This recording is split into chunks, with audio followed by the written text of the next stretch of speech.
So SPF was a framework which was created, stands for Sender Policy Framework.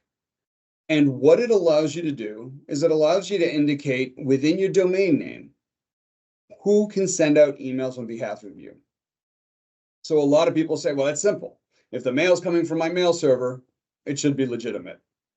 Unfortunately, it's not that simple.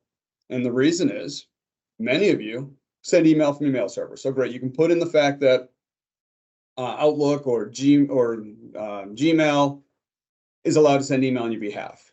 What if your organization is using spam filters, Proofpoint, Mail Protector, Barracuda, any of those? Well, you now need to add that that is a legitimate server to send the messages. And then you talk to your marketing department and they say, well, we send out messages utilizing mail software. So Constant Contact, MailChimp.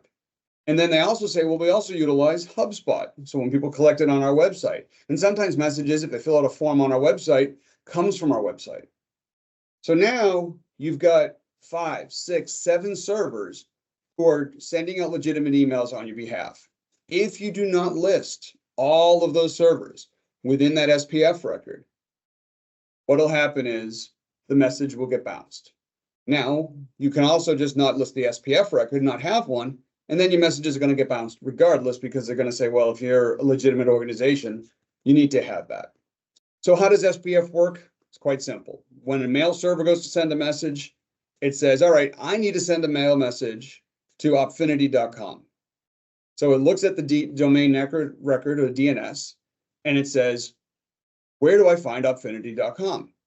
So Opfinity.com has what's known as a mail record or an MX record, and it basically says you need to send it, in our case, to Mail Protector, which is our spam filter. And then that goes to Office 365. It then says, great, now it says that, let's look at the SPF record and see if it's legitimate. So if we're sending out a message from Constant Contact and Yahoo or Google receives that message, it's going to say, oh, it's coming from Opfinity. The server that sent it to us, is that one of the legitimate servers? It is? Great, we'll let it through. If it isn't, we won't. Beginning in February, a majority of our clients were all of a sudden, because that's when everything started up, saying, oh, we need to have these set up, and not realizing that some people in their company may be utilizing a third-party tool to send messages. So this is very important. You really want to make sure you have an SPF. If you're not sure if your organization has one, just do a Google and type in SPF lookup. It'll take you to a tool, you put a domain name in there, it'll let you know. Any further questions on that, please just